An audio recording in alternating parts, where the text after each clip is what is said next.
since then COVID happened, every day I repeat to myself, I need to be grateful for what I have today, because what I have today is what I wanted yesterday. So yeah, for me COVID, it's been a blessing, because I'm naive, I'm too positive, but I like to be positive and see just the best part, money comes and goes. This is the Deep in the Weeds podcast. I'm Anthony Huckstep.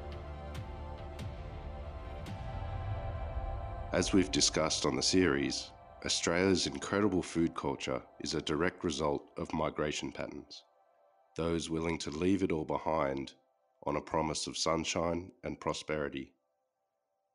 With the pandemic taking such a toll on so many, what impact has that taken on those that came to Australia to enrich our culinary landscape and find a new home?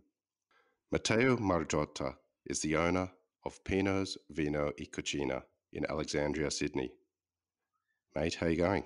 Really good, Anthony. How are you?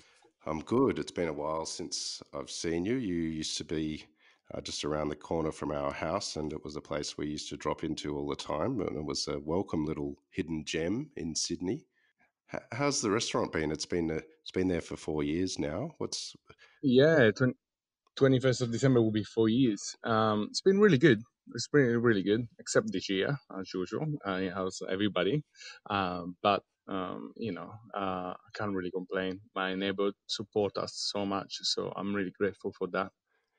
Well, it is a real hidden gem, and you were a bit of a hidden gem. You actually celebrated 10 years of life in Australia this week. Um, what does that feel like? Uh, Look, it was an emotional day for me. Really emotional, and it just brought me back, like when I left Italy. Um, you know, being Italian, old school. I grew up with my parents; they were really old school, especially my dad from Napoli, Pino.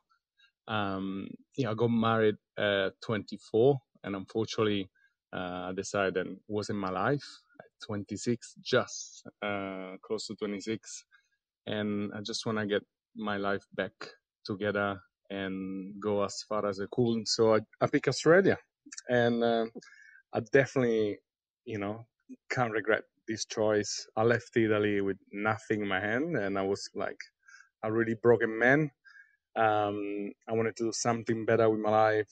I wanted to reestablish my family and build something to make people happy. And it's been a journey. And after 10 years, look behind and it's like I did it, and I'm happy.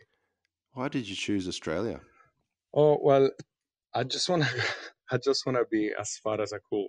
I don't want I didn't want have people like reach me so easily, and the people then really wanted to see me and stay with me. There's a 16,000 case between us, so they really wanted to see me. So that's good. So just my family and my really good friend, which is up too, came over from Australia. When you arrived here, was it what you expected? Um, Yes and no. I've never been in Australia before, so I arrived in Australia. I couldn't speak a word of English, which was challenging. And you always picture Australia like a crocodile Dundee, wild and everything. And then all of a sudden, arrived in Sydney. Sydney was another metropolis. Like I'm from Rome. Rome, obviously has a lot of history, but I've been traveling around the world. There's not much different between New York or other big city. But I had the pleasure then, I went to Cape Tribulation, Port Douglas, and then I said, okay, this is Australia. But I love Sydney. What did you do when you first got here? I know you've had your restaurant for 4 years or almost 4 years now, but there was that period of time after you got here. Did you jump straight into the hospitality sector? Um, Look, I arrived in Australia literally with $3,000 of in my account, and I arrived in Manly. I didn't want to go on Bondi because there were lots of Italians, and back then I just want to stay away, especially because I needed it to learn English. So the best way, just like throw yourself in the thick of it. I was on a not a sponsor visa, beg your pardon, on a working holiday visa. So I was on a time restraint. I did not want to go back in Italy whatsoever. So I knew then uh, I needed to find a sponsorship. So the first 2 weeks I just partied, just to cheer me up for what was happening back in Italy. And the third week I sent some resume, which is lots of people, reply to that. And I didn't want to travel that much because I wanted to learn surf as well. And Garfish in Melly just hired me. And I remember the first time that I had that interview with the head chef. I said, look, I don't want to waste my time. I don't want to waste your time. I'm looking for a sponsorship. And they were like, whoa, whoa, whoa, go easy. We haven't seen you even using a knife. You're just demanding a sponsorship. I say, yeah, fair enough. And after a month, they offered me a sponsorship, which is that's history. Yeah, and I was really happy. But look, it was really hard. It was really hard. It was like a really different time. People, hospitality industry changed so much in 10 years. As you move forward, you left that restaurant, and can you tell us what you did before opening your own restaurant? Look, after Garfish, I went to work straight away at Cottage Point Inn, which was a lovely place. I was a sous chef there with Gian, and we were doing just lunch service and 2 nights a week. But even there, even the salary was like really good for me because from 50,000 I jumped to $70,000. But I was finding myself to do 90 hours a week, and after almost a year, I said, "Okay, that's it. I can't carry on like this." Back in the day, I had a girlfriend that used to work for Black Star Pastry, and she told me then Chris was looking for somebody baking with a wood fire and some bread, and I had lots of experience with wood fire oven, not about bread whatsoever, and but I like challenging, and I said, "Yeah, all right, let's do it." So that at that time I was living in Manly, and his shop was in Rosebery, and I was driving my motorbike, my Ducati, every morning at 2 a.m. in the morning to go there at 3 o'clock. But for me, it was the best life because there wasn't a pressure of performance of a fine dining restaurant. I used to go and start at 3 a.m. in the morning, put some Pink Floyd on, make my coffee, light the fire, and by 10 a.m. my day was over, and that's it. And that was perfect. And then Christopher asked me basically to manage a shop, a Roseberry shop for him, because he said, and I was wasted just to do like a baker. I was like, I wasn't really keen because, like I said, I changed job just because I didn't want to have any responsibility whatsoever. But after that, my dad always say to me that I was meant to work for nobody and just to work for myself. So I said, okay, I can learn so much, from the other side of the kitchen and managing people and everything. So I start to manage Roseberry, which is went really well. Then Chris asked me to open a pop-up on a Powerhouse Museum, and then from there he asked me to design and open a concept in Kinokuniya Bookstore, which is I did. After my, let's say, third shop, I decided, okay, let's open a restaurant, and I was looking for sites, and again, background and fine dining, lots of writers and critics and being on Black Sabbath as well. Really busy people coming over there. I just wanted to find a spot really quiet where somebody uh, could come to the restaurant just because somebody told about the restaurant. So I didn't want to do any media or any marketing. And coming from Rome, I wanted to find a venue then could took me back in Italy, back in Rome. In Rome, you're walking across, some alleyway and you stumble across a restaurant and say, oh my God, I didn't know that was a restaurant here. And that's why I chose 199 Lawrence Street in Alexandria. No restaurant around me, not for the competition, it's just because I wanted to make sure then I was a neighborhood restaurant. looking after my customer, looking after my friend, because all my neighbors are friends, offering like specials every week and changing the menu every season make my neighbors come over 2 or 3 times a week as well. So we build a fantastic relationship, and I'm really proud of them. Well, it really is was a hidden gem until the media found out about it. And like myself and lots of people know about it now. Tell us a bit about the restaurant. It's a really interesting space. It almost feels like a tavern or a bistro. Mm. Um, yeah, and the food there is really pushing the envelope of Italian cuisine in a modern sort of way. Tell us what you're doing there. Well, when I found the restaurant wasn't looking like it looks now. Obviously, I was, super excited. My adrenaline was really high, and I said, "Okay, let's get it." And obviously, I didn't like the look of it, so I started to renovate it. And there was like a Russian doll, a floor on top of the floor, on top of another floor, and the structural floor all of a sudden was rotten. And then council came over and say you can't open a restaurant if you don't put soundproofing. So I had invested so many money on soundproofing window, ceiling, walls. So all of a sudden my budget, if was 10, it ended up to be like 1,000. And and all of a sudden I took a cost. So to cut cost, I basically built the site by myself, demolishing it by myself, and a few bits and pieces. Like all the bar has been, built by professional, obviously. But yeah, and then saving on timber and designer. We did not use any designer whatsoever. I remember just to sketch the banquets. I've been probably sitting, tried 20 or 30 different banquets and sketch them to make it comfortable and see, nah, this doesn't work for this or this doesn't work for that. So at the end of the day, I come up with my sketch, and then there's many company, big company in Sydney, especially, then building amazing restaurant. For designing point of view, they're fantastic, but they too perfect.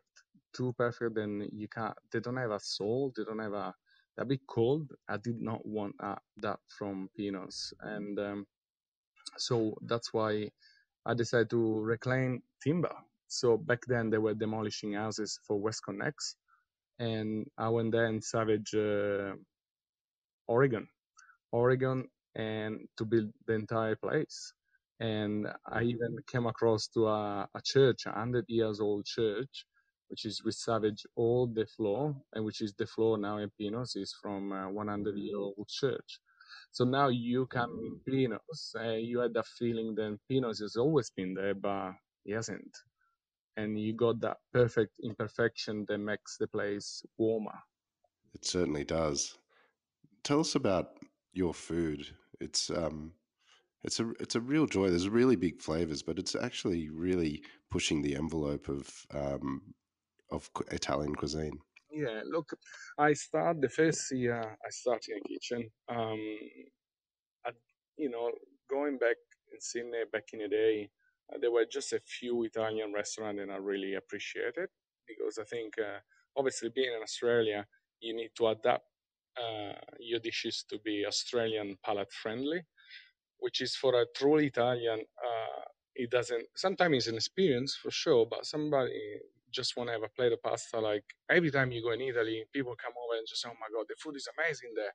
So I never understand why people need to get a twist or to make it Australian friendly. So we start to deliver it just like simple dishes. At the end of the day, this is the Italian cuisine. Simple dishes. That's it. Simple cuisine. There's not so many, you know, stuff on a plate, a few ingredients, and that's it. And so I start to say, okay, we do just traditional food. We do just traditional pastas, and with a modern twist, obviously, but it's still Italian modern twist. We do our pasta fresh every morning, our bread fresh in the morning. After 2 years, after I've been like chasing him for a lot, is a good friend of mine take over the kitchen, so Cristiano Patacca, and he's from Tuscany, so we're really close by, and he has the same view of mine. He just like really strip back all the fancy Italian, build a traditional menu and just make a twist, a modern twist. But that's what we're doing, just traditional, straightforward dishes. And if people don't understand, well, it's okay. But this is what we're selling: Italian traditional, no fusion whatsoever. Take us back to Rome. What was the food of your youth like? Was it a big influence on you as a chef? Yeah, look, by trade, I'm an electronic and mechanical engineer. Uh, I always had the passion of cooking, especially from my family. My dad's side, from being from Napoli, my grandma and himself as well, he's always been cooking.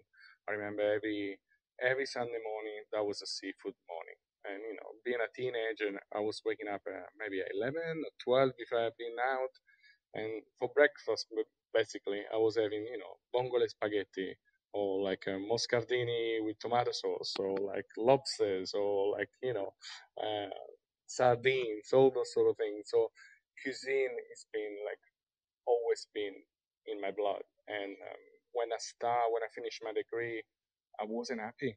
Even if my position was really good, back in the day, I was traveling around the world, but was a bit sterile as a role, as a suit.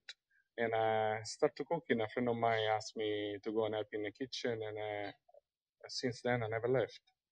And even when I moved in Australia, I never looked back. And I just jumped straight away in hospitality and straight away in the kitchen because this is what it is. This is my passion. Create a dish, not much now, but deliver a dish, deliver a concept, and see people coming over at your restaurant, sitting down, tasting, and then make that smile. It's amazing. Or just that face when they open the door, they say, "Wow." That for me is priceless. With other job I never experienced. So for me, hospitality is like everything. Like most in the industry, you've had a tough year. Can you take us back to the beginning of lockdown? What did you do in order to keep money coming in the door? Yeah, look, my journey started before the lockdown. As everybody knows, Italy got it really bad before Australia, and I was really concerned. I did have a baby daughter on my first baby daughter on 2019 October. So around Feb, things can it got a bit loose back in Italy, and I was really worried and I could start here as well.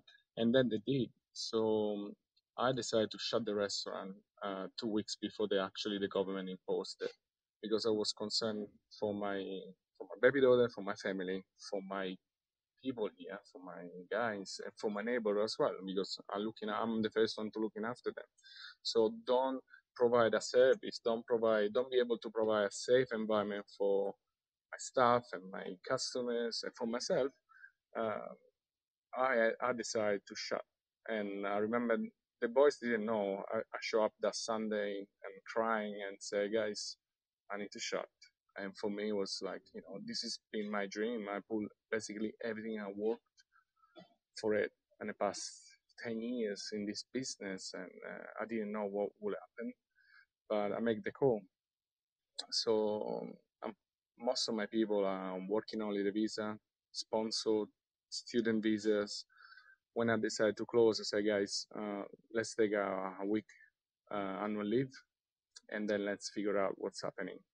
And all of a sudden, it's been 2 weeks, and then unfortunately, government came up with um, JobKeeper, job seeker, which is like I said, it wasn't applying to my staff, and Pino. What I said to my boys, Pino is my family.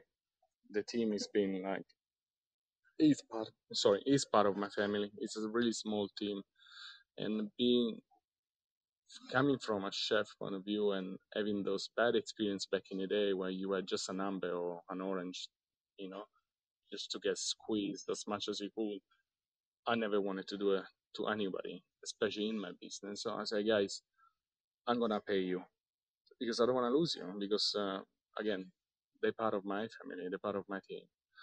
Unfortunately, I lost my manager because I couldn't with $750. He had a fiance, couldn't carry on, but I kept going and pay my student visa guys and my sponsor guys out of my pocket.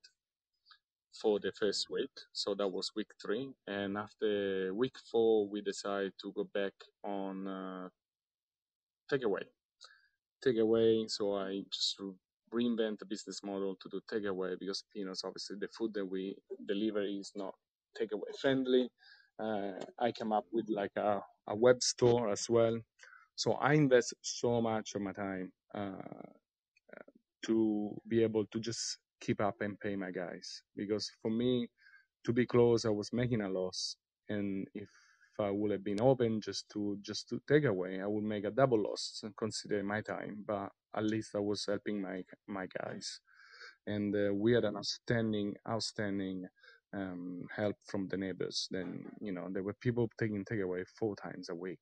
It's unbelievable, and yeah, so that helped us going so much, really much. Business wise, yes, it's been really, really tough. Personal life, again, my blessing with my baby daughter. For me, the time that I spent with her, I remember then I was like envisioned to spend that time in the next 2 or 3 years. So my wife had to go back to work, obviously, otherwise I will not be here to speak with you after 6 months. And so I took over and I became a daddy, a full-time daddy. So yeah, I was going around every day to push the pram and spend time with my daughter, which has been like priceless, and which is Yeah. a gift and me to be just like put a notch down, a couple of notch down, 3 years down, to slow down, appreciate it, everything. Then when you caught up to building a business, running a business, make everybody happy, you go too fast to appreciate actually what you're having at the moment. You know, and since then, COVID happened. Every day, I repeat to myself, I need to be grateful for what I have today because what I have today is what I wanted yesterday. So, yeah, for me, COVID, it's been a blessing because I'm always, probably I'm naive, I'm too positive, but I like to be positive and see just the best part. Money comes and goes. Um, but unfortunately, like people like Victoria had a tougher, and I feel for them so much. I don't know how they've been dealing with it, and to be honest, I feel like sick even thinking about it. And powerless as well because I cannot do anything. I've been buying some products because I saw that the government, build some website to sustain those small businesses and everything. Uh, but yeah, that's why I feel even more blessed than everything here in New South Wales. You chose to put Pinos in an area that was hidden, and you could actually miss it if you're walking along the street. You wouldn't notice it's there. It's so hidden. But what's it been like trading? The restaurant's open again. How important is the being a local hub of the community as a restaurant during this time? Um, it, it's been my focus. My main strength is just be part of the community. We always like Pinos. I'm always part of raffle or donation for the schools around, and I want to be part of the community because if you give to the community give you back. And um, like I said before, without them, I could never done it. And I want to be like this. I want to be a community app. I'm not doing marketing to fish people from outside the area. I like them people from outside Alexandria come over because they got a best friend or somebody else that come over and they recommend it. So I like that relationship because that it's a relationship. Every single customer, which is friend, they come over here, Pinos, we need to have a connection with them. That's something that I always say to my guys. It's not a restaurant and in and out. We just need to make some money and everything. Money is not my. Uh, Probably I'm a really bad businessman because some of the restaurateurs that I know they told me that. But I'm not. I'm not. My quality is high quality. My service is great service, and I'm not putting rush to customers except for the Friday, Saturday, and then we have to turn the table twice, otherwise we will never survive. But the margin here at Pinos are really slim because for me the concept for Pinos is again coming from fine dining. Well, sometimes it's a kind of a sterile environment to having a meal. It's a fantastic experience, but you don't have that connection.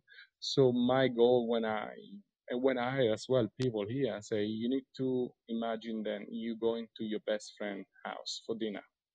You feel comfortable, you feel easy going, and then then they give you the best food, the best service, the best wine, everything, but you feel comfortable, you feel at home.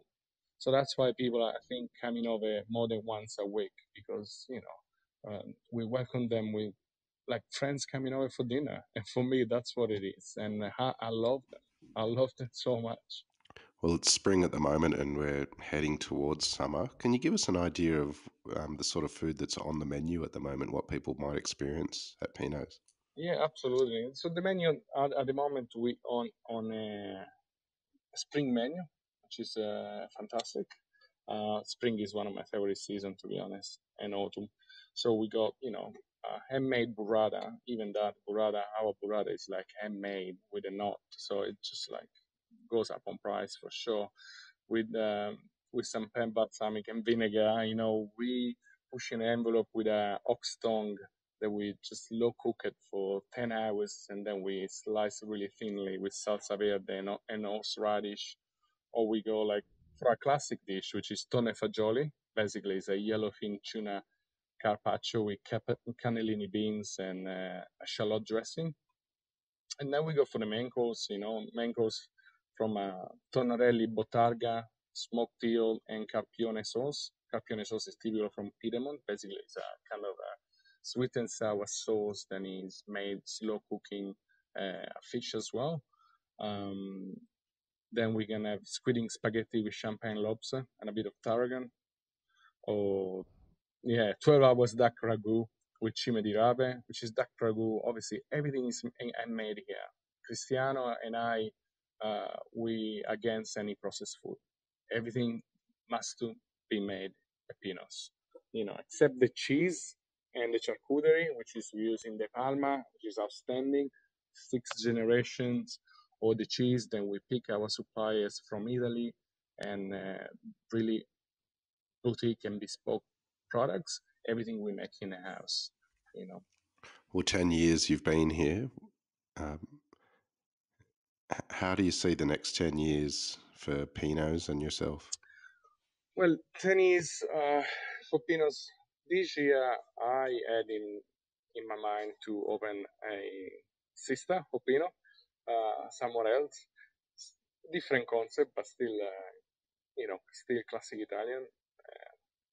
Uh, this COVID obviously put the handbrakes, a couple of handbrakes on the spanner, but no one stopped me. I think I got through everything, sponsorship here, and all the challenging life. So COVID is not gonna stop me, and if I still carry on to be blessed by my amazing people, customers, and staff, we're gonna get there. And obviously, I even spoke with my staff every time. It's like I want them to be part of everything I do because I want them to grow up. I wanted to give them something that nobody ever give it to me, especially in hospitality, because hospitality is a really tough industry, um, but it's really rewarding. So in the next 10 years, hopefully, I'm gonna have a couple extra restaurants. Fingers crossed. Well, mate, we've loved having you on Deep in the Weeds, and I do miss your venue, not just the food, but as you say, it does feel like it's been there forever. It is quite a special little venue in the hidden back street of Alexandria. Please keep in touch, and we'll talk again soon. Thank you so much, Anthony. Thank you. It's been a massive pleasure. This is the Deep in the Weeds podcast. I'm Anthony Huckstep. Stay tuned as we share the stories of Australia's hospo community, suppliers and producers in search of hope during this pandemic. Special thanks to executive producer Rob Locke for making this all happen. Follow us on Instagram at Deep in the Weeds Podcast or email us at podcast@deepintheweeds.com.au. Stay safe and be well.